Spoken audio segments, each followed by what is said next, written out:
Al llegar a casa, vi una nota de mi hijo sobre la mesa de la cocina. Ve a pasar el feriado en la finca vieja, mamá. Yo y mi esposa vamos a un resort de lujo en la playa. Eso decía. Así, sin más. Como si estuviera dándole órdenes a una empleada. Como si yo fuera un estorbo del que había que deshacerse por unos días para poder disfrutar en paz. Pero lo peor no fue la nota. Lo peor vino después, cuando fui hasta mi habitación y abrí la caja fuerte. Mis manos temblaban mientras marcaba la combinación, porque algo dentro de mí ya sabía lo que iba a encontrar. Y cuando la puerta se abrió, el vacío me golpeó como un puño en el estómago. Todo mi dinero había desaparecido. Cada billete que había ahorrado durante años.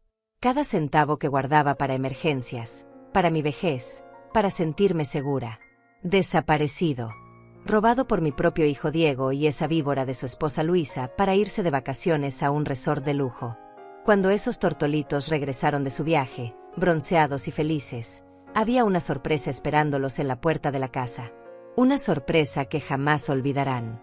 Policías, un abogado, y yo con todas las pruebas de su robo en la mano. Pero eso fue después. Primero déjenme contarles cómo llegué hasta ese punto.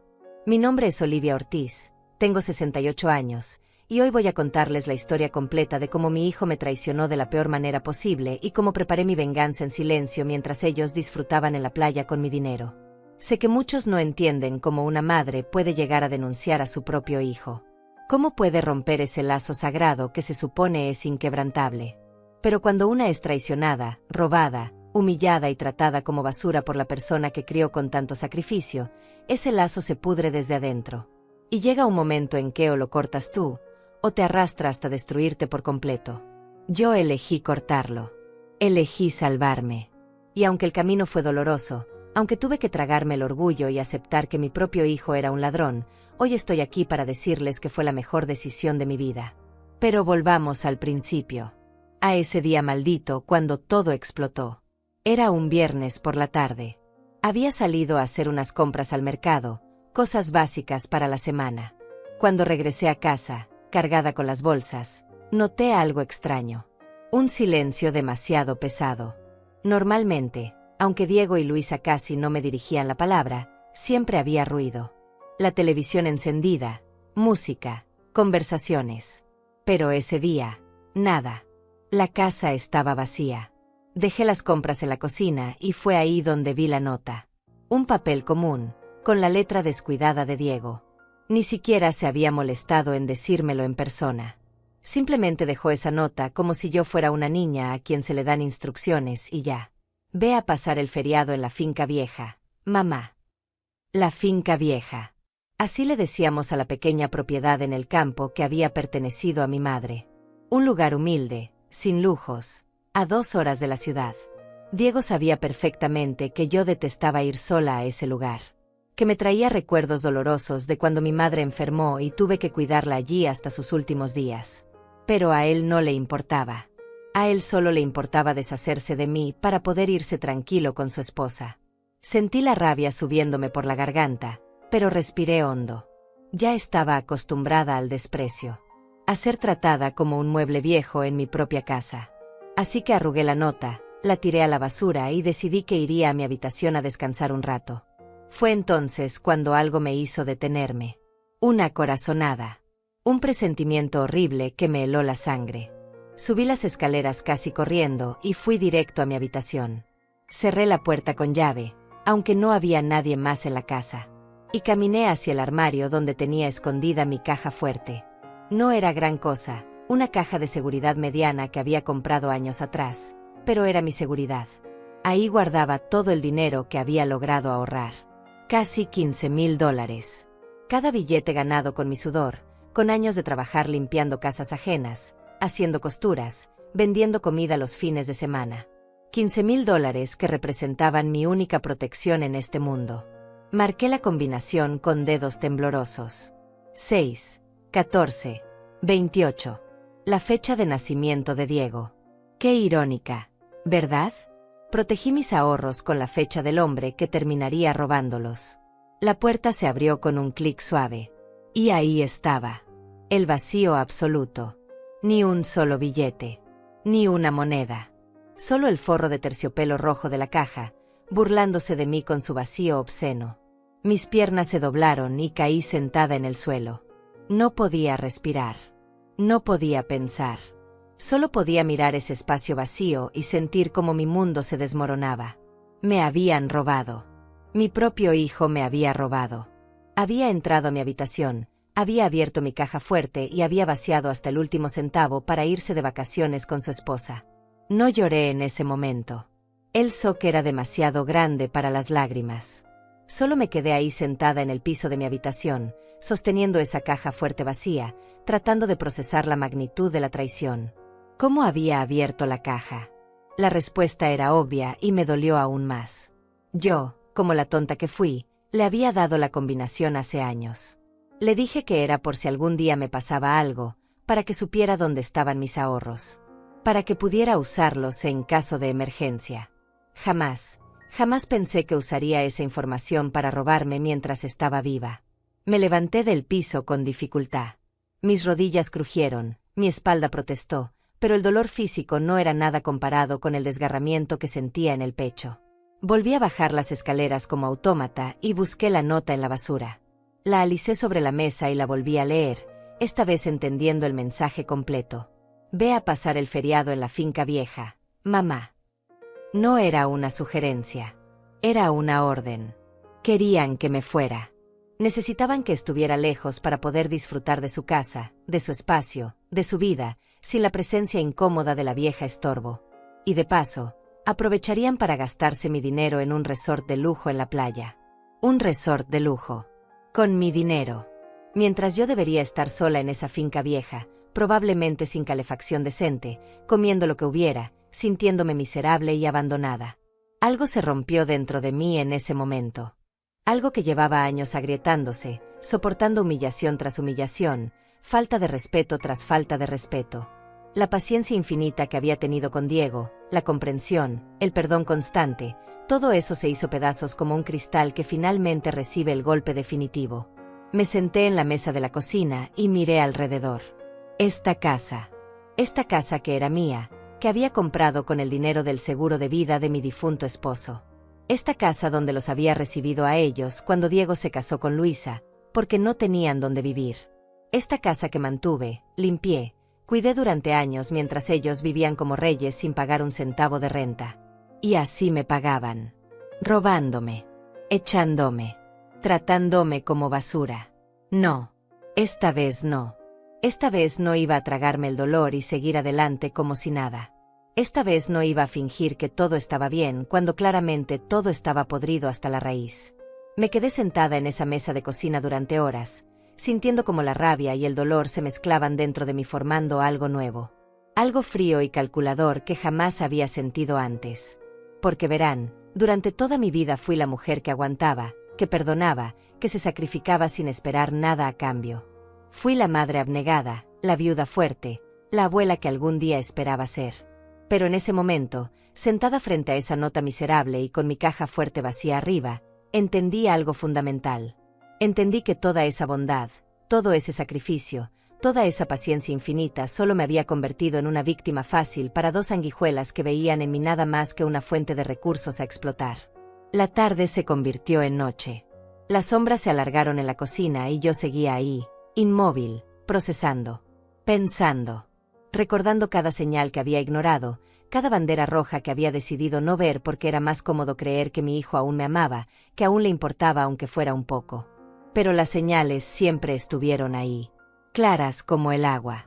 Recordé las veces que faltaba dinero de mi cartera y yo me convencía de que lo había gastado y olvidado. Las joyas de mi madre que misteriosamente desaparecieron y Diego juró no saber nada al respecto. Los extractos bancarios que empecé a notar con cargos extraños hace meses, pero que nunca investigué a fondo porque confiar en mi hijo era más fácil que enfrentar la verdad.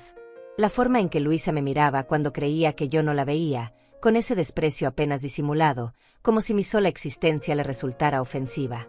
Todo estaba ahí. Yo simplemente me había negado a verlo porque aceptar que tu propio hijo es capaz de robarte, de usarte, de despreciarte, es un dolor demasiado grande para procesarlo de golpe. Así que lo hacía de a poco. Un poquito cada vez. Una pequeña traición aquí, otra allá. hasta que llega el momento en que la traición es tan grande, tan descarada, tan brutal, que ya no puedes ignorarla más. $15,000. Se llevaron $15,000. ¿Saben cuánto tiempo me tomó ahorrar esa cantidad? Años. Décadas incluso. Cada dólar guardado con sacrificio, negándome cosas básicas, usando ropa vieja, comiendo poco, caminando en lugar de tomar el autobús para ahorrar el pasaje. Cada billete representaba horas de trabajo agotador, de rodillas destrozadas limpiando pisos ajenos, de ojos cansados cosiendo hasta la madrugada, de madrugadas preparando comida para vender. Y ellos se lo llevaron todo en un segundo. Para irse a tomar piñas coladas en una playa mientras yo debería estar sola y abandonada en una finca destartalada. La humillación era casi peor que el robo en sí. La forma tan casual en que lo hicieron, tan confiados de que yo no haría nada, de que me tragaría esta como me había tragado todo lo demás. La arrogancia de dejar esa nota, ni siquiera teniendo el valor de decírmelo a la cara, simplemente dándome órdenes como si fuera su sirvienta. Cuando finalmente me levanté de esa silla, ya era de noche cerrada. Mis huesos crujieron, mi cuerpo protestó después de horas sin moverme, pero mi mente estaba cristalina, fría, determinada. No iba a ir a la finca vieja. No iba a obedecer esa orden como una perra obediente. No iba a quedarme callada y esperar a que regresaran de sus vacaciones de lujo para seguir siendo su cajero automático personal. Esta vez iba a hacer algo diferente. Esta vez iba a protegerme. Y si eso significaba convertirme en alguien que nunca pensé que sería, que así fuera. Subí de nuevo a mi habitación y saqué una maleta vieja del armario. Pero no para ir a la finca. Empecé a meter cosas importantes. Documentos, fotografías, algunas joyas que aún me quedaban, ropa suficiente para varios días. No sabía exactamente qué iba a hacer, pero sabía que necesitaba salir de esa casa antes de hacer algo de lo que pudiera arrepentirme. Mientras empacaba, mi mente trabajaba a toda velocidad. Necesitaba ayuda. Necesitaba a alguien en quien pudiera confiar, alguien que no fuera parte de esta familia podrida. Y solo había una persona que encajaba en esa descripción. Amela. Amelia era mi vecina de toda la vida. Nos conocíamos desde que ambas éramos jóvenes madres luchando por salir adelante. Ella enviudó unos años después que yo, y a través de las décadas nos habíamos convertido en algo más que vecinas.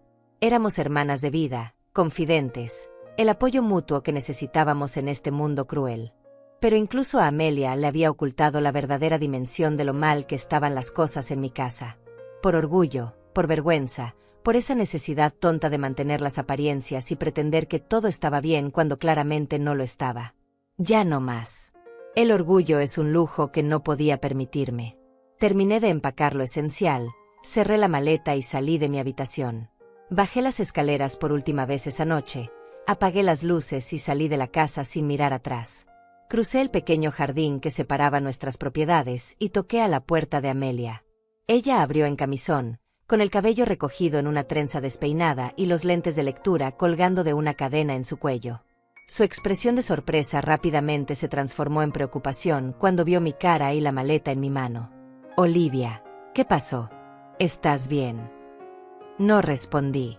Simplemente entré a su casa cuando ella se hizo a un lado, dejé caer la maleta en el suelo de su sala y por fin, me permití llorar. Las lágrimas vinieron como una tormenta que había estado conteniendo durante horas. Sollozos profundos que sacudían todo mi cuerpo, años de dolor acumulados saliendo de golpe. Amelia me abrazó sin decir nada, dejándome desahogar, acariciando mi espalda como solo una verdadera amiga sabe hacer. Cuando finalmente pude hablar, le conté todo. Cada detalle. La nota, el dinero robado, los años de abuso silencioso que había soportado, las señales que había ignorado. Hablé durante horas mientras Amelia escuchaba con una expresión cada vez más horrorizada. «Ese malnacido», murmuró ella cuando terminé. «Ese desgraciado hijo tuyo y esa víbora de su mujer». Oír a alguien más validar mi dolor, confirmar que no estaba exagerando, que tenía todo el derecho de estar furiosa, fue liberador de una manera que no puede explicar. Durante tanto tiempo me había convencido a mí misma de que quizás era yo el problema, que quizás era demasiado sensible, demasiado exigente, demasiado vieja y obsoleta para entender a las nuevas generaciones. Pero no. El problema no era yo. Eran ellos. Dos parásitos aprovechándose de mi bondad hasta dejarme seca. ¿Qué vas a hacer?, preguntó Amelia, pasándome otro pañuelo porque ya había empapado 3. No lo sé, admití. Por eso vine aquí. Necesito pensar con claridad y en esa casa solo puedo pensar en... No terminé la frase, pero Amelia entendió. En esa casa solo podía pensar en la traición, en el vacío de esa caja fuerte, en la arrogancia de esa nota. Te quedas aquí el tiempo que necesites, dijo ella con firmeza. Y mañana en la mañana, cuando hayamos dormido y tengamos la cabeza más clara, vamos a decidir qué hacer. Porque esto no se va a quedar así, Olivia. No voy a permitir que ese par de ladrones se salgan con la suya. Me quedé en casa de Amelia esa noche, durmiendo en su cuarto de huéspedes, aunque dormir es un decir generoso. Pasé la mayor parte de la noche mirando el techo, dándole vueltas y vueltas a todo en mi cabeza. A la mañana siguiente desperté con los ojos hinchados y un dolor de cabeza terrible, pero también con algo que no había sentido en años. Claridad. Por primera vez en mucho tiempo, veía mi situación exactamente como era, sin los filtros del amor maternal, sin las excusas que siempre inventaba para justificar el comportamiento de Diego, sin la negación que me había mantenido atrapada en ese ciclo de abuso. Amelia ya estaba despierta cuando bajé a la cocina.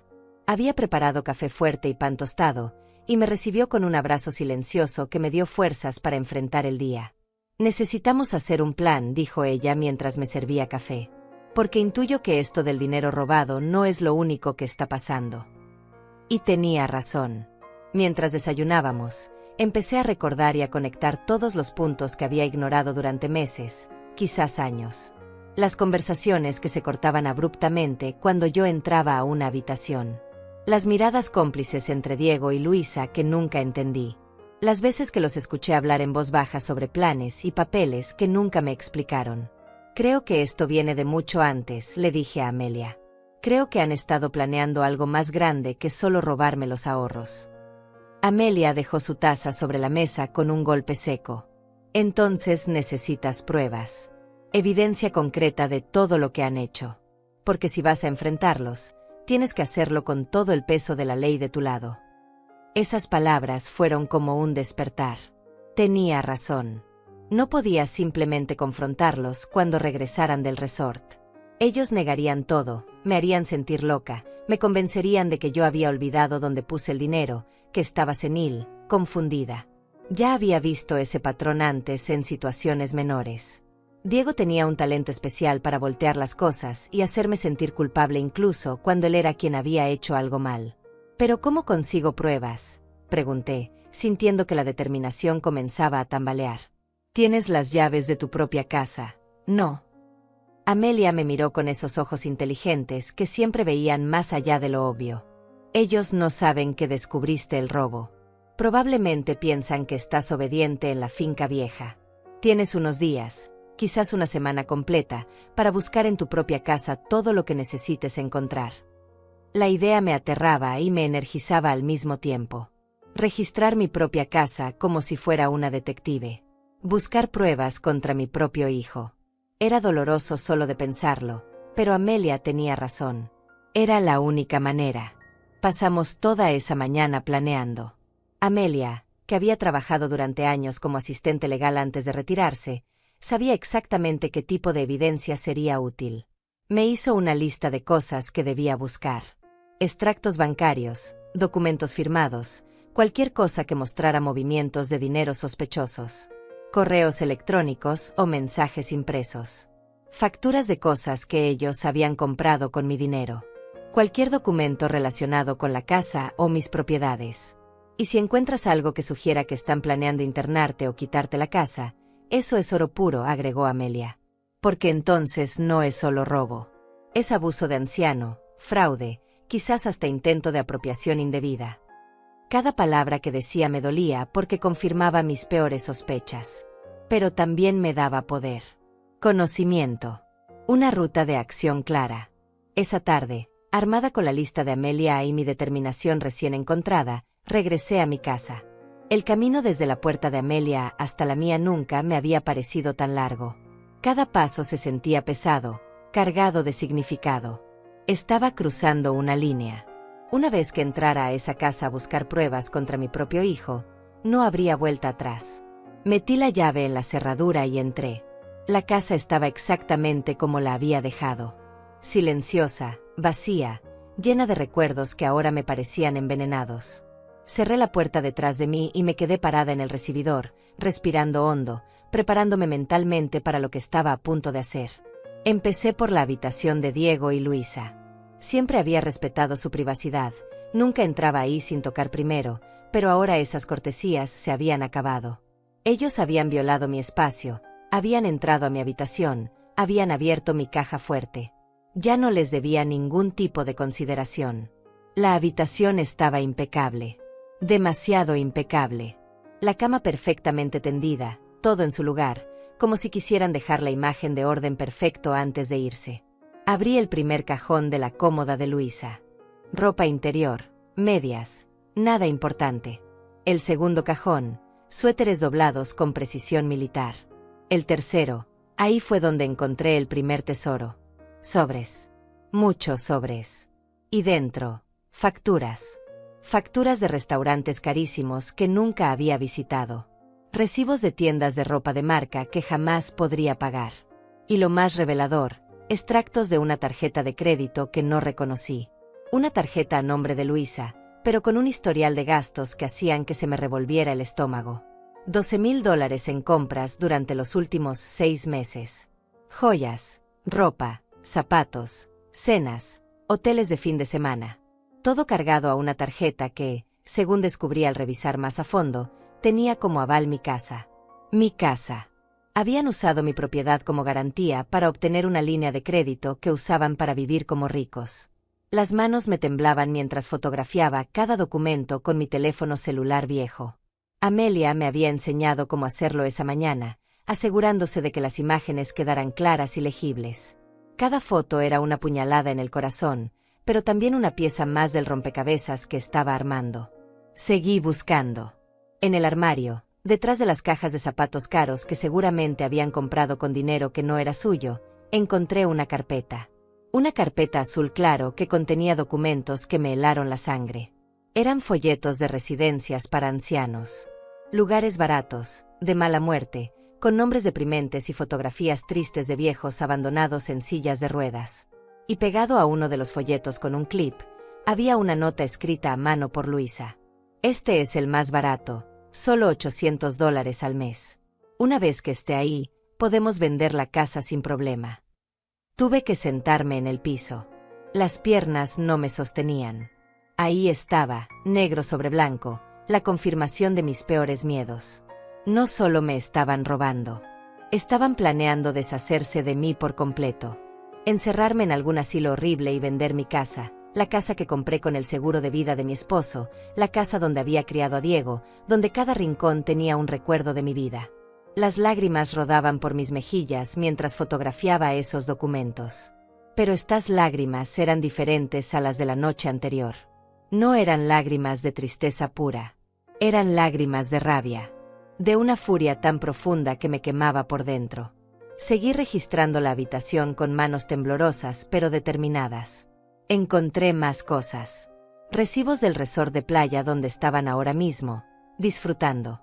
5 días, 4 noches, todo incluido en un lugar de 5 estrellas. $4,200. Pagado por adelantado. Con mi dinero. En el cajón de la mesita de noche de Diego encontré algo aún peor. Su chequera personal.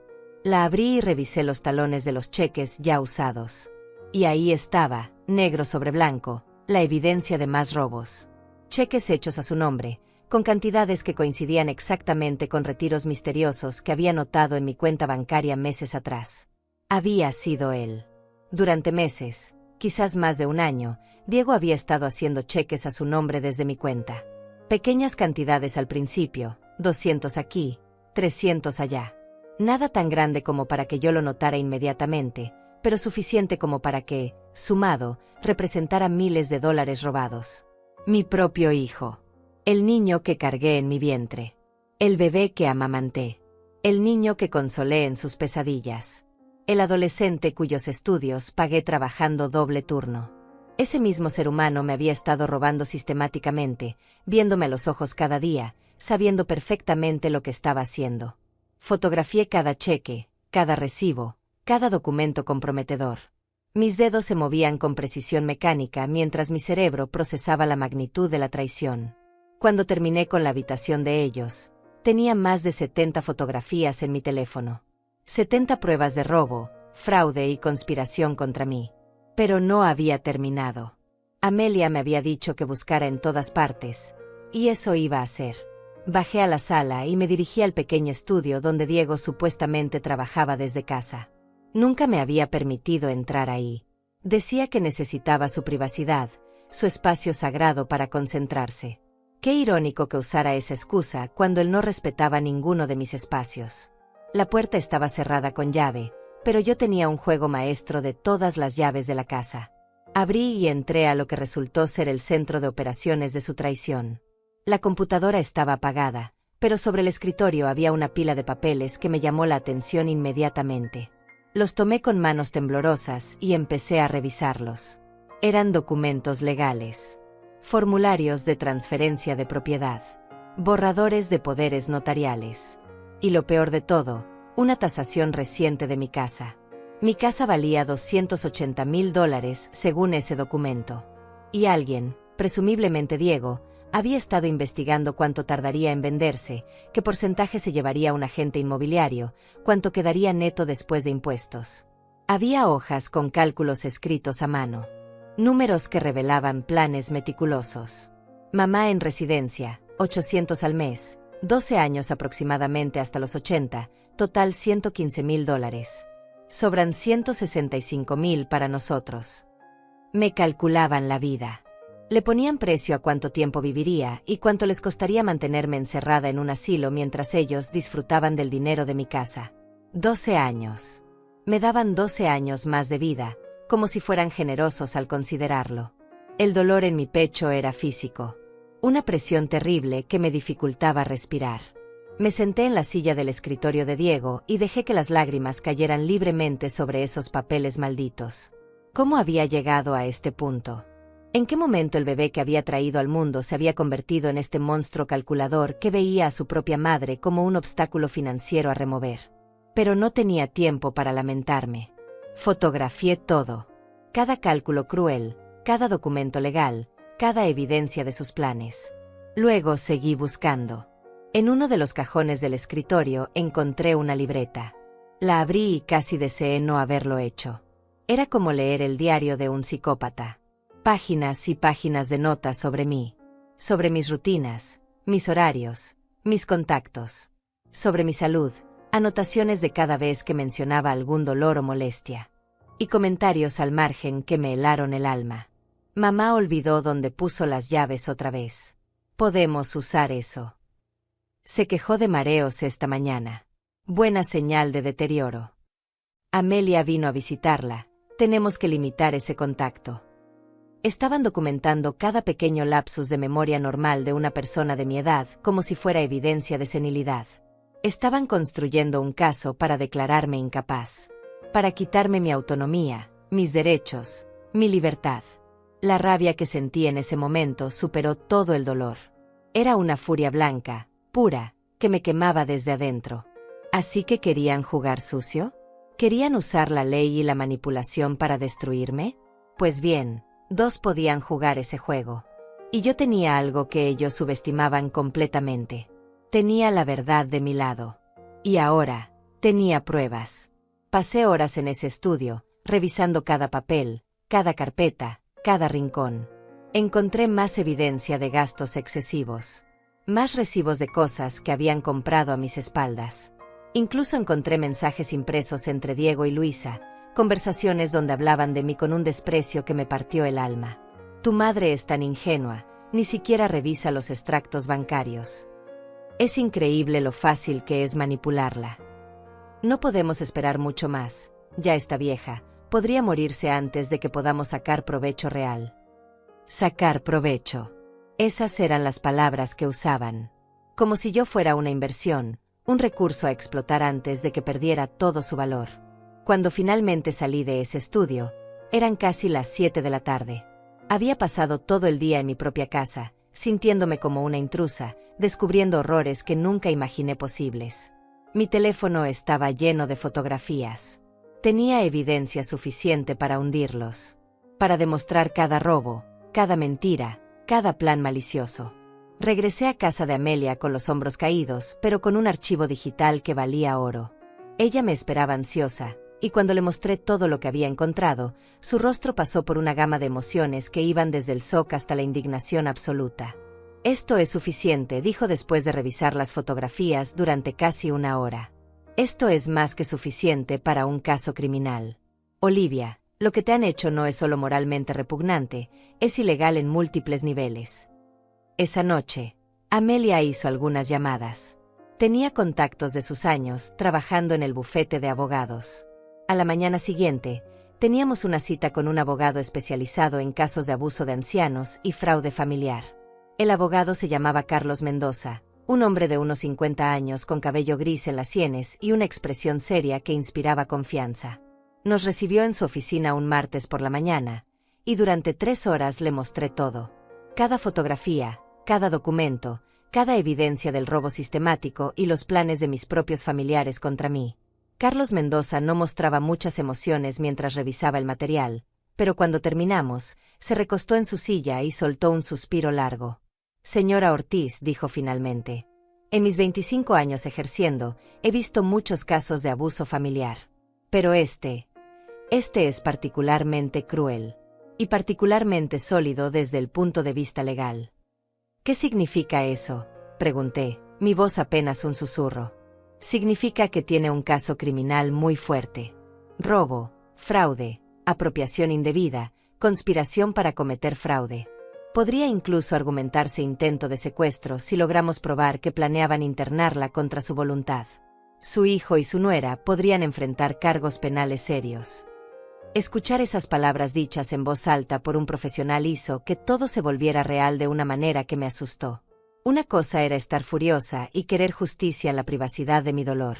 Otra muy distinta era sentarse frente a un abogado que te dice que tu hijo podría ir a la cárcel. «¿Y si no quiero que vayan a la cárcel?», pregunté. «Si solo quiero recuperar mi dinero y que me dejen en paz». Carlos me miró con una mezcla de comprensión y firmeza. «Señora Ortiz, entiendo que es su hijo. Entiendo el conflicto emocional. Pero necesita comprender algo importante. Estas personas no van a dejarla en paz. Los planes que descubrió no son fantasías pasajeras. Son planes concretos para despojarla de todo. De su dinero, de su casa, de su libertad. Si usted no toma acción legal fuerte ahora, ellos van a continuar hasta destruirla completamente». Sus palabras eran duras pero necesarias. Amelia, sentada a mi lado, tomó mi mano y la apretó con fuerza. «Tiene razón, Olivia», dijo ella. «Ya no puedes protegerlo. Él decidió no protegerte a ti». Esa frase me atravesó. Él decidió no protegerme a ti. Durante toda la vida de Diego, yo había sido su escudo contra el mundo. Lo protegí de todo. De la pobreza, del hambre, de las burlas, de las dificultades. Sacrifiqué todo para darle una vida mejor. Y cuando llegó su momento de protegerme a mí, cuando yo era la vulnerable, él eligió destruirme en su lugar. «¿Qué tengo que hacer?», pregunté finalmente, sintiendo como algo dentro de mí se endurecía, se volvía inquebrantable. Carlos abrió una carpeta nueva y sacó algunos formularios. «Primero, vamos a hacer una denuncia formal a la policía. Con toda esta evidencia, van a tomar el caso seriamente». Carlos continuó explicando el proceso con una calma profesional que contrastaba con el torbellino de emociones que yo sentía. «Segundo, vamos a proteger sus activos inmediatamente. Cambiaremos todas sus contraseñas bancarias, revocaremos cualquier acceso que ellos tengan a sus cuentas y pondremos alertas de fraude en su nombre. Tercero, vamos a preparar documentación legal que establezca claramente que usted está en pleno uso de sus facultades mentales, para contrarrestar cualquier intento futuro de declararla incapaz». Cada palabra era un paso más hacia un punto sin retorno. Pero ya no había marcha atrás. Ya había cruzado esa línea cuando entré a registrar la habitación de mi hijo como si fuera una criminal. Ahora solo quedaba seguir adelante. Pasamos el resto de la mañana llenando formularios, firmando documentos, construyendo el caso legal. Carlos fue meticuloso, haciéndome preguntas detalladas sobre cada transacción sospechosa, cada momento en que noté algo extraño, cada interacción que en retrospectiva mostraba las verdaderas intenciones de Diego y Luisa. Cuando salimos de esa oficina cerca del mediodía, yo ya no era solo una madre traicionada. Era una demandante, una víctima con representación legal. Y eso cambiaba todo. Ahora viene la parte difícil, dijo Amelia mientras caminábamos hacia su auto. Tienes que esperar. Esperar a que regresen del resort, sin que sospechen nada. Tenía razón. Diego y Luisa volverían en 4 días. 4 días durante los cuales yo tendría que contener toda esta rabia, todo este conocimiento, y actuar como si nada hubiera pasado. 4 días para preparar la trampa perfecta. Esa tarde, de vuelta en casa de Amelia, empecé a planear cada detalle. Carlos me había dado instrucciones claras. Nada de confrontaciones prematuras. Nada de revelar que sabía lo que habían hecho. Todo tenía que parecer normal hasta el momento exacto en que la policía se presentara con la orden. ¿Y si no puedo? Le pregunté a Amelia mientras tomábamos té en su cocina. ¿Y si los veo y no puedo controlarme? ¿Y si les grito todo lo que sé? Entonces piensa en esto, respondió ella con esa sabiduría que solo dan los años. Si explotas ahora, ellos tendrán tiempo de esconder pruebas, de inventar excusas, de voltear la historia contra ti. Pero si esperas, si dejas que regresen confiados de que se salieron con la suya, cuando caiga el martillo va a ser mucho más contundente. Tenía razón. La venganza requería paciencia. Y después de tantos años soportando humillación tras humillación, unos pocos días más de silencio no me matarían. Los siguientes días fueron los más extraños de mi vida. Volví a mi casa como si nada, siguiendo las recomendaciones de Carlos. Mantuve mis rutinas normales. Salía al mercado, limpiaba, cocinaba. Para cualquier vecino que pasara, yo era solo Olivia de siempre, la señora tranquila que vivía en la casa de la esquina. Pero por dentro, era una tormenta contenida. Cada noche regresaba a casa de Amelia a dormir porque no soportaba estar sola en ese lugar lleno de mentiras. Y cada noche repasábamos el plan, verificando que todo estuviera en orden. Carlos trabajó rápido. En 2 días había preparado toda la documentación necesaria para la denuncia policial. Había contactado con un detective especializado en fraude familiar. Había organizado evaluaciones médicas que certificaran mi competencia mental. Había bloqueado mis cuentas bancarias y abierto nuevas en un banco diferente donde transferimos el poco dinero que me quedaba. También descubrimos algo más.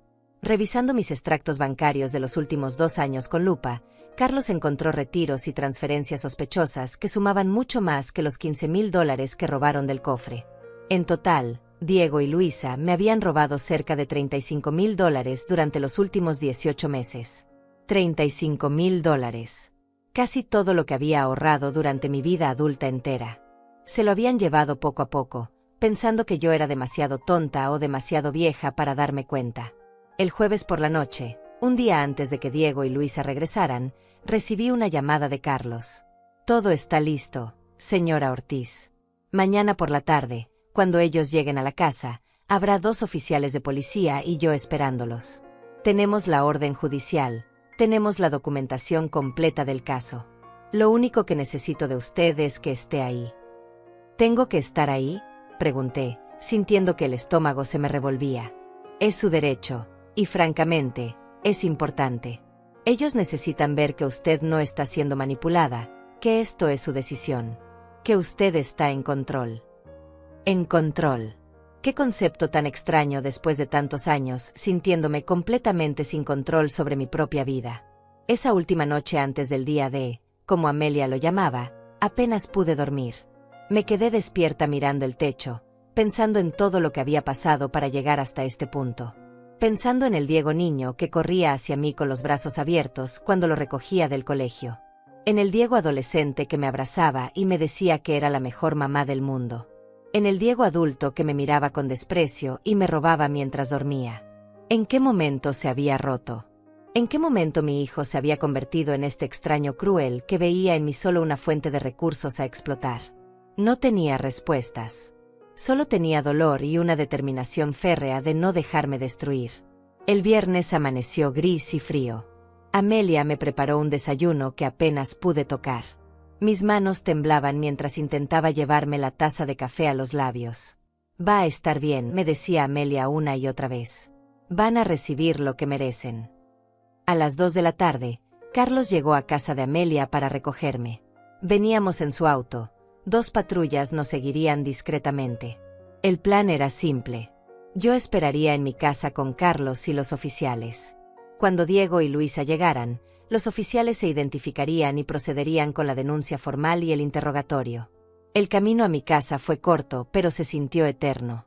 Cada calle familiar, cada árbol que había visto miles de veces, parecía diferente ahora. Como si estuviera viendo mi vida desde afuera, como si fuera otra persona viviendo esta pesadilla. Entramos a la casa a las 3. Los 2 oficiales, un hombre mayor de expresión seria llamado Alejandro y una mujer joven pero de mirada dura, se presentaron formalmente y revisaron el perímetro. Carlos repasó conmigo una última vez lo que iba a pasar. Cuando lleguen, déjeme hablar a mí primero, dijo. Los oficiales les informarán sobre la denuncia. Probablemente van a negar todo, van a intentar manipular la situación. No se deje provocar. Manténgase firme. Recuerde todo lo que encontró, todas las pruebas que tenemos. Asentí, aunque por dentro sentía que me estaba desmoronando.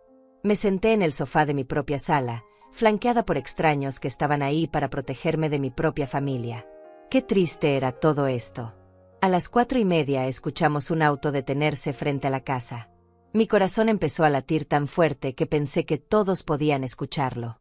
Pasos en el jardín. El sonido de llaves. La puerta abriéndose.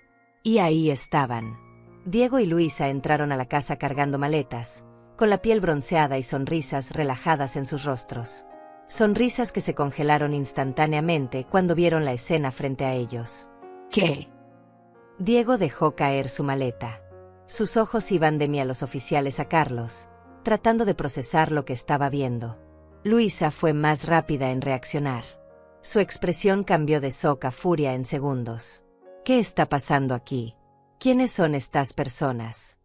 El oficial Alejandro dio un paso adelante, sacando su identificación. Soy el oficial Alejandro Ruiz. Ella es la oficial Patricia Morales. Estamos aquí en relación a una denuncia formal presentada por la señora Olivia Ortiz contra ustedes dos por múltiples cargos de robo, fraude y apropiación indebida. El silencio que siguió a esas palabras fue tan denso que podría cortarse con un cuchillo. Diego se había quedado completamente pálido, su bronceado reciente haciendo que la palidez de su rostro se viera aún más dramática. Luisa, por otro lado, recuperó la compostura con una velocidad impresionante. «Esto es ridículo», dijo con voz cortante. «¿De qué están hablando? Somos su familia, vivimos aquí, cuidamos de ella». «Cuidamos». La palabra salió de mi boca antes de que pudiera detenerla. Toda la rabia contenida durante días amenazaba con desbordarse. ¿Llamas cuidar robarme $35,000? ¿Llamas cuidar planear encerrarme en un asilo para quedarte con mi casa? Diego finalmente encontró su voz. «Mamá, ¿de qué hablas? No te robamos nada. Estás confundida, probablemente olvidaste dónde pusiste el dinero». Ahí estaba. Exactamente la táctica que había predicho. Hacerme parecer senil, confundida, incompetente. Pero esta vez no iba a funcionar. Carlos se adelantó, abriendo su maletín y sacando una carpeta gruesa. «Señor Ortiz, señora Luisa, soy Carlos Mendoza, abogado de la señora Olivia Ortiz. Tengo aquí documentación completa de cada transacción fraudulenta, cada retiro no autorizado, cada cheque falsificado, y evidencia física de sus planes para internar a mi clienta contra su voluntad y apropiarse de su propiedad». Luisa soltó una carcajada nerviosa. «Esto es una locura. Diego, tu madre está senil. Alguien la está manipulando, probablemente este abogado buscando sacarle dinero». «Nadie me está manipulando», dije, poniéndome de pie. Mis piernas temblaban, pero mi voz salió firme. «Encontré todo, Luisa. Encontré los recibos del resort que pagaron con mi dinero. Encontré los extractos de la tarjeta de crédito con mi casa como aval. Encontré tus notas sobre asilos baratos y tus cálculos de cuántos años me quedaban de vida. Encontré todo». La máscara de Luisa comenzó a resquebrajarse. Sus ojos se movieron rápidamente, buscando una salida, una explicación plausible. Diego simplemente se quedó ahí parado, con la boca abierta como un pez fuera del agua. Enséñenmelo entonces, exigió Luisa, recuperando algo de su arrogancia. Si tienen tantas pruebas, muéstrenlas. La oficial Patricia se acercó a ella. Eso se hará en la estación de policía durante su declaración formal. Por ahora, necesito que ambos nos acompañen para responder algunas preguntas. Nos están arrestando. La voz de Diego sonó como la de un niño asustado. No están bajo arresto en este momento, explicó el oficial Alejandro. Pero tienen la obligación de acompañarnos para hacer sus declaraciones. Si se niegan, entonces sí procederemos con el arresto. Luisa volteó hacia Diego con furia en los ojos. Esto es tu culpa. Te dije que tu madre era más astuta de lo que pensábamos. Te dije que no deberíamos tomar todo el dinero de una vez. Mi culpa. Diego la miró incrédulo. ¿Quién fue la que insistió en el resort de 5 estrellas? ¿Quién dijo que ella nunca se daría cuenta? Y ahí estaban. Ni siquiera intentaban negar lo que habían hecho. Se estaban culpando mutuamente frente a los oficiales, frente al abogado, frente a mí. Era patético y revelador al mismo tiempo. Carlos sacó su teléfono y comenzó a grabar. Para el registro, están admitiendo que tomaron dinero de la cuenta de la señora Ortiz sin su permiso. Luisa se dio cuenta demasiado tarde de lo que habían revelado. No estamos admitiendo nada. Diego, cállate. No digas nada más. Pero Diego ya estaba desmoronándose. Las lágrimas comenzaron a rodar por sus mejillas mientras me miraba. Mamá, lo siento. No queríamos que llegara tan lejos. Solo necesitábamos el dinero. Tenemos tantas deudas, y tú tienes la casa, tienes ahorros. Pensamos que podrías compartir. Compartir. La palabra salió como un grito de mi garganta. ¿Llamas robar, compartir? ¿Llamas planear encerrarme en un asilo, compartir? Te di todo, Diego. Todo. Trabajé hasta destrozarme el cuerpo para que tú tuvieras comida, ropa, educación. Y así me pagas. Robándome en mi propia casa mientras duermo. No fue robar, intentó defenderse Diego débilmente. Eres mi madre. Pensé que algún día todo eso sería mío de todas formas. Algún día cuando yo muriera, dije, sintiendo como cada palabra se clavaba en mi pecho como un clavo. Pero no podías esperar a que muriera naturalmente, ¿verdad? Tenían que acelerar el proceso. Encerrarme, aislarme, matarme lentamente de tristeza en algún asilo horrible mientras ustedes vivían en mi casa y gastaban mi dinero. Luisa había perdido todo rastro de compostura. Esto es absurdo. Esa casa es demasiado grande para ella sola. Está desperdiciando espacio. Nosotros somos jóvenes, tenemos una vida por delante, necesitamos recursos para crecer. Y yo ya no merezco nada porque soy vieja, terminé la frase por ella. Esa es tu lógica, ¿verdad, Luisa? Los viejos no merecen dignidad, no merecen respeto, no merecen sus propios recursos porque ustedes, los jóvenes, los necesitan más. Suficiente, interrumpió el oficial Alejandro. Señor Ortiz, señora Luisa, tienen que acompañarnos ahora. Pueden llamar a un abogado desde la estación. Diego dio un paso hacia mí, extendiendo las manos en súplica. Mamá, por favor, no hagas esto. Soy tu hijo. Podemos arreglarlo, te devolveremos el dinero, lo prometo. ¿Con qué dinero?, pregunté amargamente. Según los recibos que encontré, se gastaron $4,200 solo en el resort. Tienen deudas de $12,000 en tarjetas de crédito. No tienen nada para devolverme porque se gastaron todo viviendo por encima de sus posibilidades mientras me robaban. Luisa soltó una maldición y se dirigió hacia la puerta. No voy a seguir escuchando esto. Diego, vámonos. No pueden irse, dijo la oficial Patricia, bloqueándole el paso. Como dije, pueden venir voluntariamente o bajo arresto. Ustedes eligen. La tensión en la habitación era insoportable. Diego lloraba abiertamente ahora, un espectáculo patético de un hombre de 35 años que finalmente enfrentaba las consecuencias de sus acciones. Luisa estaba furiosa, con el rostro rojo y los puños apretados, pero atrapada sin salida. Está bien, dijo finalmente Diego con voz quebrada. Iremos. Pero mamá, por favor, piénsalo bien. Una vez que hagamos esto oficial, no hay vuelta atrás. Nuestra relación quedará destruida para siempre. Nuestra relación quedó destruida el día que decidiste que robarme era aceptable, respondí con una calma que no sabía que poseía. El día que planificaste encerrarme en un asilo como si fuera basura de la que hay que deshacerse. Tú destruiste esta relación, Diego. No yo. Los oficiales escoltaron a Diego y Luisa fuera de la casa. Los vi subir a la patrulla, Diego todavía llorando, Luisa con la mandíbula apretada y odio puro en los ojos.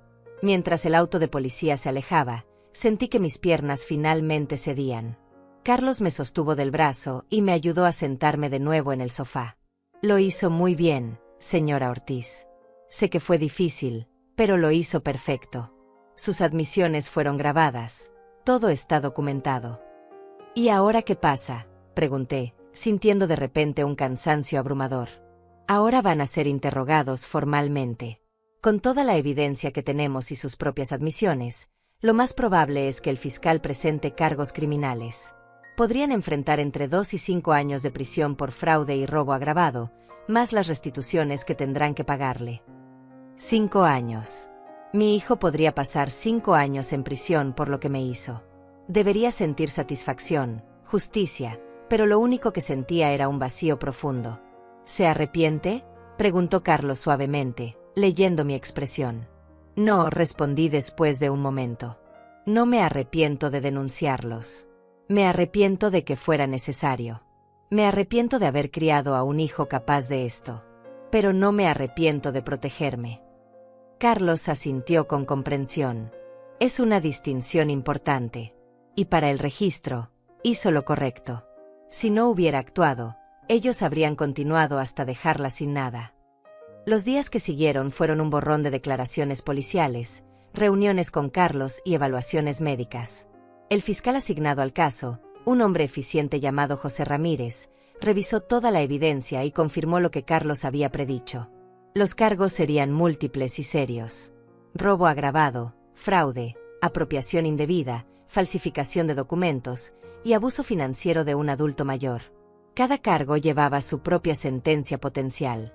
Mientras tanto, Diego y Luisa quedaron en libertad bajo fianza, pero con una orden de restricción que les prohibía acercarse a mí o a mi propiedad. Tuvieron que buscar dónde quedarse, probablemente con algún familiar de Luisa, porque ya no tenían acceso a mi casa. La noticia se esparció por el vecindario como pólvora. Los vecinos que me conocían desde hacía décadas no podían creer lo que había pasado. Algunos venían a visitarme con expresiones de lástima que me irritaban profundamente. No quería lástima.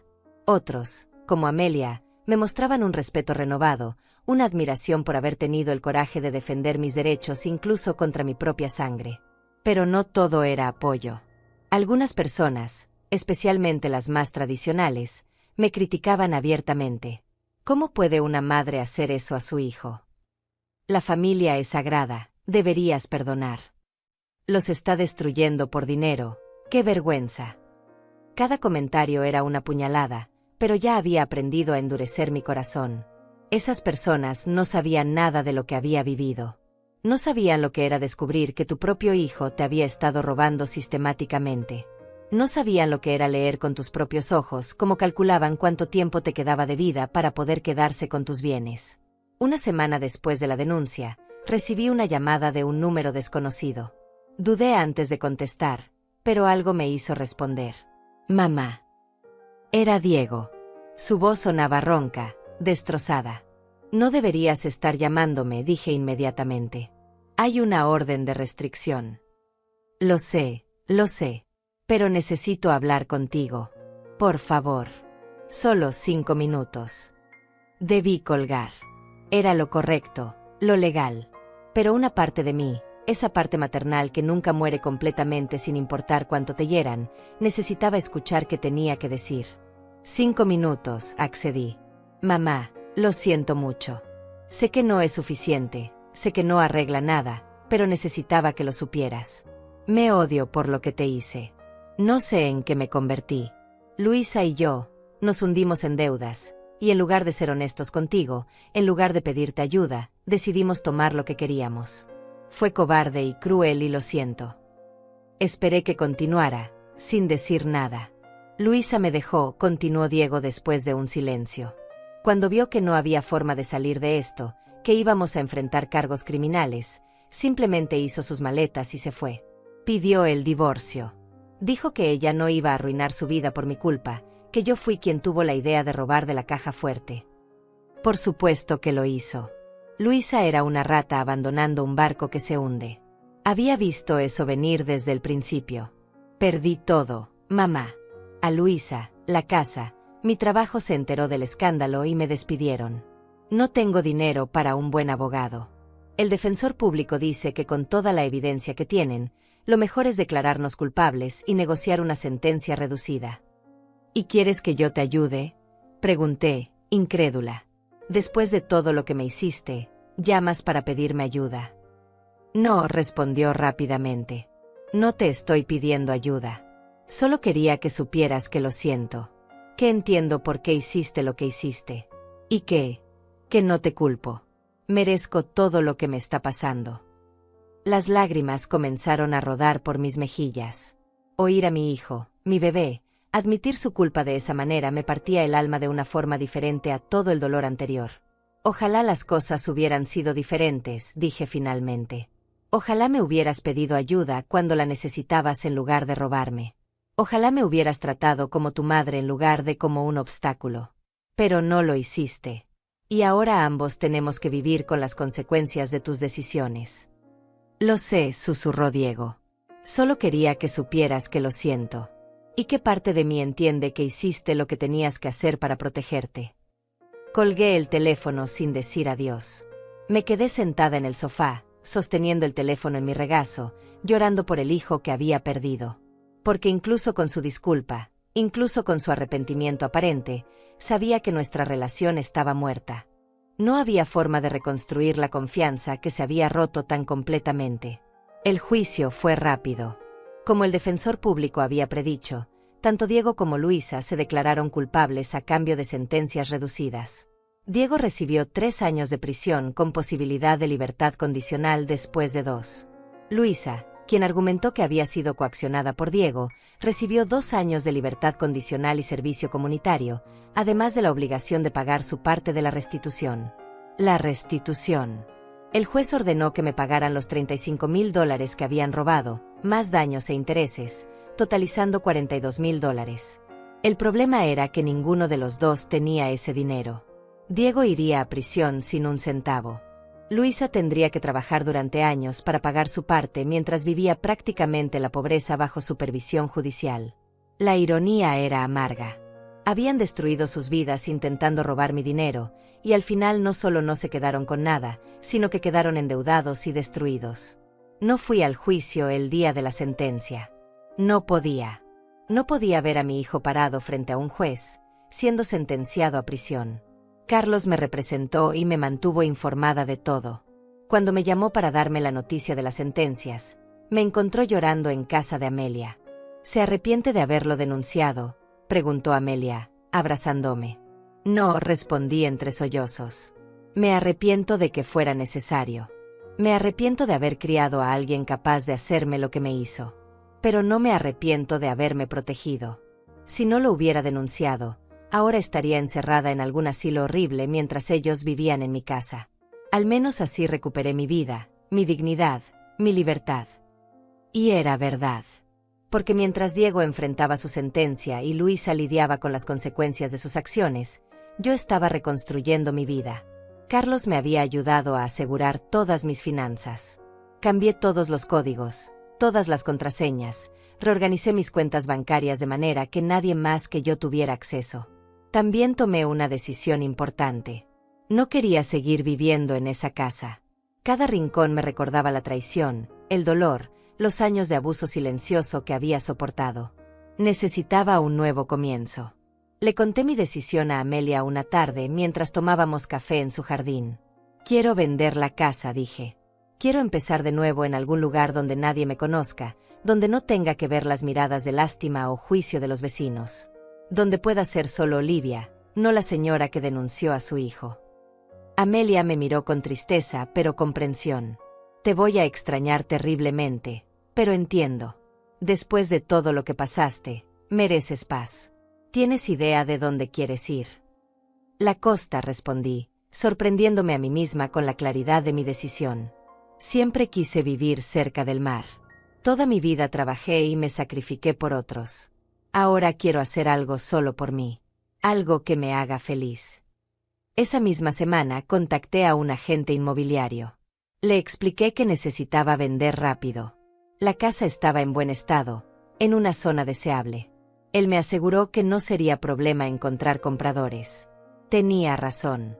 En menos de 3 semanas tuve una oferta sólida. Una familia joven con 2 niños que veían en la casa el hogar perfecto para criar a sus hijos. La ironía no se me escapó. Otra familia llena de esperanza y amor ocuparía el espacio donde mi propia familia se había podrido desde adentro. La venta de la casa se procesó con una rapidez sorprendente. En 6 semanas había cerrado el trato por $280,000. Después de pagar la comisión del agente, los impuestos y algunos gastos de cierre, me quedaron $255,000 limpios. Más dinero del que había tenido en toda mi vida. Dinero que era completamente mío, protegido en cuentas que solo yo podía tocar. Mientras esperaba que se completara el papeleo de la venta, empecé a empacar.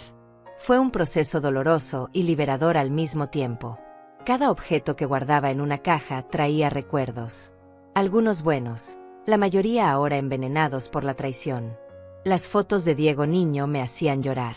Ese bebé sonriente que sostenía en brazos no tenía nada que ver con el hombre que me había robado. ¿Dónde se había torcido todo? ¿En qué momento perdí al hijo que amaba y gané a un extraño capaz de destruirme? Doné la mayoría de los muebles. No quería cargar con cosas que me recordaran ese lugar. Empaqué solo lo esencial. Ropa, algunos objetos personales de valor sentimental, las joyas de mi madre que afortunadamente Diego y Luisa no habían logrado vender, documentos importantes, y fotografías de épocas más felices. Amelia me ayudó durante todo el proceso.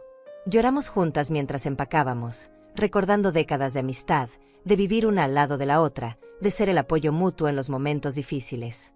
No es un adiós permanente, le prometí. Vas a venir a visitarme a la costa. Pasaremos días en la playa, tomaremos vino al atardecer, seremos 2 viejas escandalosas disfrutando de la vida. Ella se rió entre lágrimas. Más te vale cumplir esa promesa, Olivia Ortiz. Porque si desapareces y me dejas sola con estos vecinos chismosos, voy a ir a buscarte y arrastrarte de vuelta. Mientras empacaba, también recibí noticias sobre Diego y Luisa. A través de Carlos me enteré de que Luisa efectivamente había pedido el divorcio y estaba viviendo con sus padres, trabajando en 2 empleos para empezar a pagar la restitución ordenada por el juez. Su vida de lujos había terminado abruptamente. Ahora era solo otra persona luchando por llegar a fin de mes, cargando con el peso de sus crímenes. Diego estaba en prisión. No había ido a visitarlo, ni planeaba hacerlo. Carlos me mantuvo informada de su situación. Al parecer, la realidad de la cárcel lo había golpeado duramente. Estaba en terapia obligatoria, participando en programas de rehabilitación. Su abogado había mencionado que Diego hablaba constantemente sobre su arrepentimiento, sobre cómo había destruido su vida y la mía por codicia y estupidez. Pero el arrepentimiento no cambiaba lo que había hecho. No devolvía los años de confianza rota. No borraba las noches que pasé sin dormir después de descubrir su traición. No sanaba las heridas profundas que había dejado en mi alma. Una semana antes de la mudanza, recibí una carta. Venía de la prisión. De Diego. Me quedé mirando el sobre durante horas antes de atreverme a abrirlo. Parte de mí quería quemarlo sin leer. Otra parte, esa parte maternal que nunca muere completamente, necesitaba saber qué tenía que decir. Finalmente, con manos temblorosas, abrí la carta. Mamá, comenzaba. Sé que no tengo derecho a escribirte. Sé que probablemente ni siquiera leas esto. Pero necesito intentarlo. Necesito que sepas algunas cosas. Primero, te pido perdón. No por lo que hice, porque sé que eso es imperdonable. Te pido perdón por haber sido tan ciego, tan egoísta, tan monstruosamente cruel que fui capaz de traicionar a la única persona que siempre estuvo ahí para mí. Aquí en prisión tengo mucho tiempo para pensar. Demasiado tiempo. Y todos los días pienso en cómo llegué a este punto. Cómo pasé de ser tu hijo a ser tu ladrón. No tengo excusas. Las deudas, la presión de Luisa, nada de eso justifica lo que hice.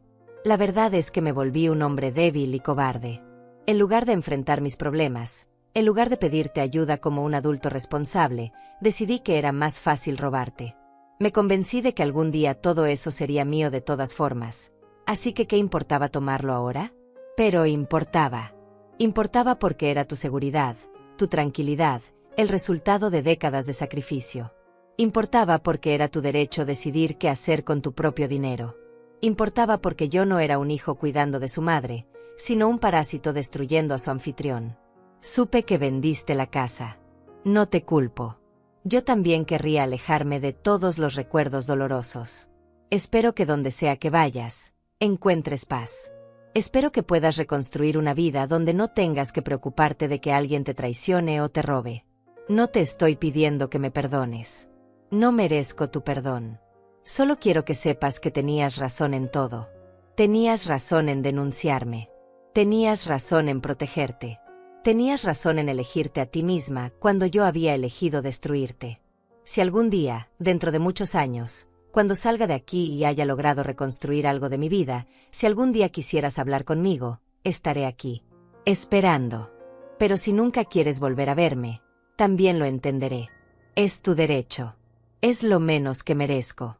Cuídate, mamá. Y por favor, sé feliz. Después de una vida entera de cuidar a otros, especialmente a un hijo ingrato como yo, mereces cada momento de felicidad que puedas encontrar. Con todo el arrepentimiento del mundo, Diego.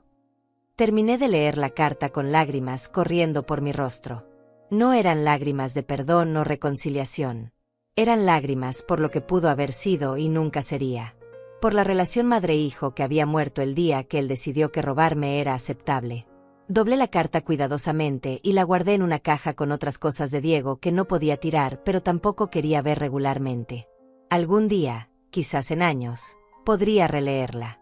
O quizás no. El tiempo lo diría. El día de la mudanza llegó más rápido de lo esperado. La empresa de mudanzas llegó temprano en la mañana para cargar las pocas cajas que me llevaba. El resto de los muebles y objetos se habían vendido, donado o tirado. Amelia estaba ahí, por supuesto. Me ayudó con los últimos detalles, revisando cada habitación para asegurarse de que no olvidara nada importante. ¿Estás segura de esto?, me preguntó mientras cerrábamos la puerta principal por última vez. Más segura que nunca, respondí, entregándole las llaves a los nuevos dueños que esperaban emocionados para tomar posesión de su nuevo hogar. Amelia me llevó al aeropuerto. Mi destino era un pequeño pueblo costero a 1200 kilómetros de distancia. Un lugar que había descubierto durante mis búsquedas en Internet, un pueblo tranquilo con casas frente al mar y una comunidad pequeña pero acogedora. Ya había comprado un departamento ahí. Nada lujoso, pero perfecto para mí. 2 habitaciones, una cocina luminosa, y lo más importante, un balcón con vista directa al océano. Había pagado en efectivo, $120,000, dejándome con suficiente dinero para vivir cómodamente el resto de mis días sin preocupaciones financieras.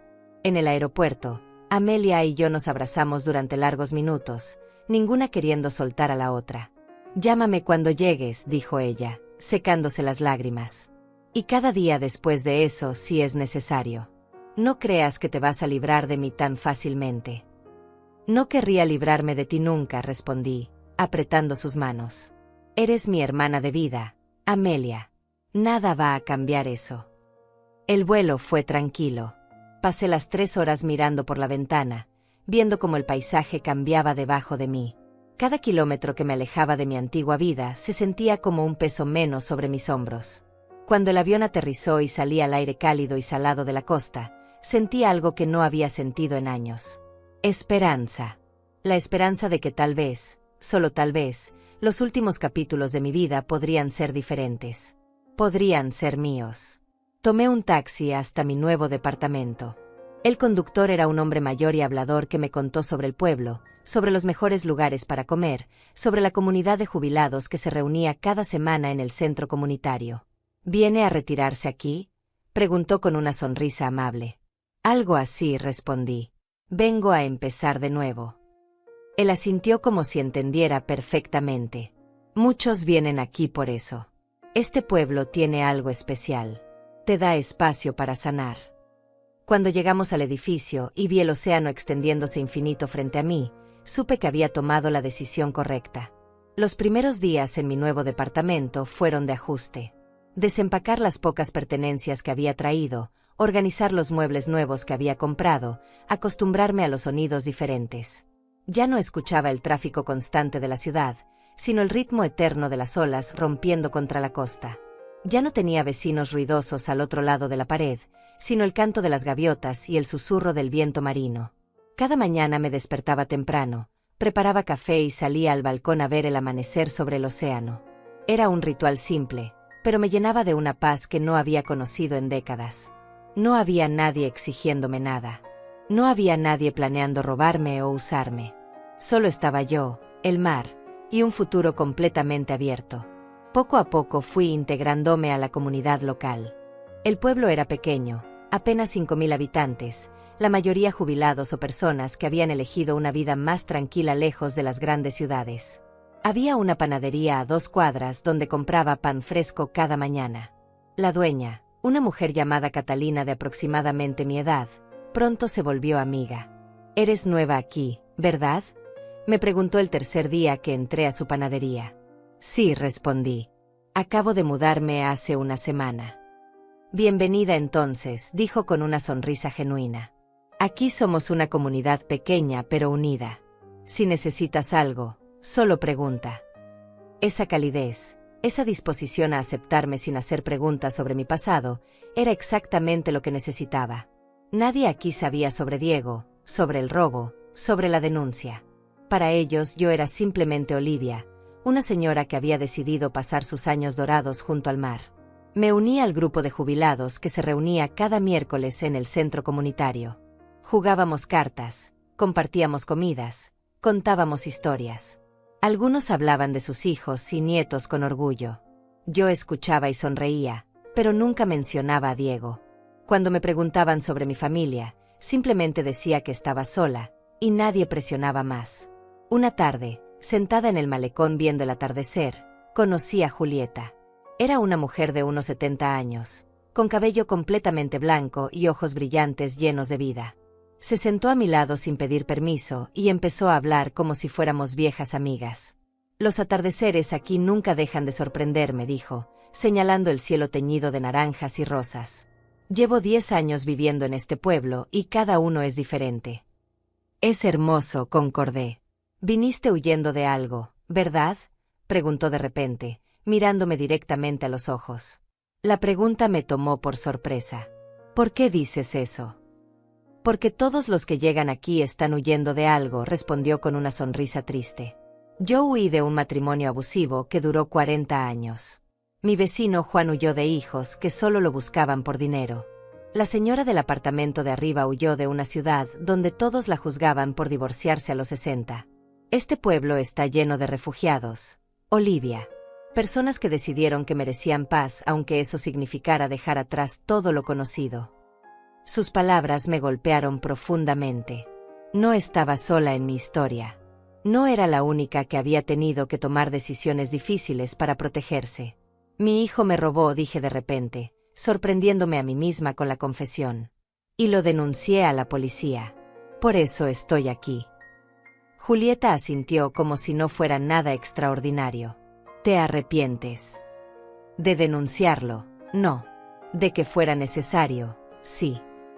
«Esa es la respuesta correcta», dijo ella, tomando mi mano. «El arrepentimiento verdadero sería quedarte callada y dejar que te destruyeran. Viniste aquí porque elegiste vivir. Eso no es algo de que avergonzarse, es algo de que estar orgullosa». Esa conversación con Julieta marcó un punto de inflexión. Dejé de sentir que tenía que esconder mi historia. Dejé de sentir vergüenza por haber denunciado a mi propio hijo. Había hecho lo que tenía que hacer para sobrevivir, y eso era suficiente. Los meses pasaron y mi nueva vida tomó forma. Establecí rutinas que me daban estructura y propósito. Caminatas matutinas por la playa, café en la panadería de Catalina, tardes leyendo en mi balcón, miércoles con el grupo de jubilados, domingos explorando pueblos cercanos. También retomé viejos hobbies que había abandonado durante años de cuidar a otros. Empecé a pintar otra vez, algo que no hacía desde que Diego era niño. Mis pinturas eran simples, paisajes marinos principalmente, pero me daban alegría. Algunas las regalaba, otras las guardaba. No importaba la calidad, importaba el proceso, la paz que sentía mientras el pincel se deslizaba sobre el lienzo. Amelia cumplió su promesa de visitarme. Vino por una semana completa 3 meses después de mi mudanza. Lloró cuando vio mi departamento, cuando vio lo tranquila y en paz que me veía. «Te ves diferente», me dijo la primera noche mientras tomábamos vino en mi balcón. «Te ves libre». Y tenía razón. Por primera vez en décadas, me sentía verdaderamente libre. Libre del peso de expectativas que nunca podría cumplir. Libre de la culpa que había cargado por años, sintiendo que nunca era suficiente como madre. Libre del miedo constante de ser traicionada otra vez. Durante esa semana, Amelia y yo hablamos sobre todo. Sobre Diego, sobre su vida en prisión, sobre Luisa que seguía luchando con sus pagos de restitución. Amelia me contó que algunos vecinos del antiguo barrio todavía hablaban del escándalo, pero que ella siempre me defendía. «Les digo que hiciste lo correcto», me contó. «Que cualquiera en tu situación hubiera hecho lo mismo». Algunos entienden, otros siguen con su mentalidad de que la familia es sagrada sin importar qué. Pero esos no importan. También me dio noticias que no sabía si quería escuchar. Diego había escrito varias cartas más. Amelia las había recibido porque él ya no tenía mi nueva dirección. Me las trajo, dejándolas sobre la mesa sin presionar. «No tienes que leerlas», dijo. «Pero están ahí si algún día quieres». No las leí durante esa semana, ni durante el mes siguiente, pero estaban ahí, en un cajón de mi habitación, esperando el momento en que estuviera lista. Si es que alguna vez lo estaba. Un año después de mi mudanza, recibí una notificación legal. Diego había sido liberado en libertad condicional después de cumplir 2 años de su sentencia. La notificación me informaba que no podía contactarme sin mi permiso explícito, y que cualquier violación de esa orden resultaría en su regreso inmediato a prisión. La noticia me removió emociones que pensé que había procesado. Saber que Diego estaba libre, caminando por las mismas calles donde alguna vez vivimos juntos, me llenaba de una ansiedad que no sabía cómo manejar. Hablé con Julieta sobre eso una tarde mientras caminábamos por la playa. «¿Tienes miedo de que venga a buscarte?», preguntó. «No exactamente miedo», respondí, tratando de encontrar las palabras correctas. «Más bien, no sé cómo sentirme. Parte de mí, esa parte que nunca deja de ser madre, se pregunta cómo está, si está bien, si tiene dónde vivir. Otra parte está furiosa de que mi primer pensamiento sea preocuparme por él después de todo lo que me hizo». «Ambas partes pueden existir al mismo tiempo», dijo Julieta sabiamente. «Puedes preocuparte por su bienestar y al mismo tiempo mantener tus límites. Una cosa no cancela la otra». Tenía razón, como siempre. Porque esa era la complejidad de todo esto. Diego seguía siendo mi hijo. Eso no cambiaba por mucho que hubiera roto mi confianza. Pero ya no era mi responsabilidad salvarlo o protegerlo de las consecuencias de sus acciones. Esa era la diferencia fundamental que había aprendido. 2 años después de mudarme, estaba completamente establecida en mi nueva vida. Tenía amigas cercanas, rutinas que amaba, un hogar que era verdaderamente mío.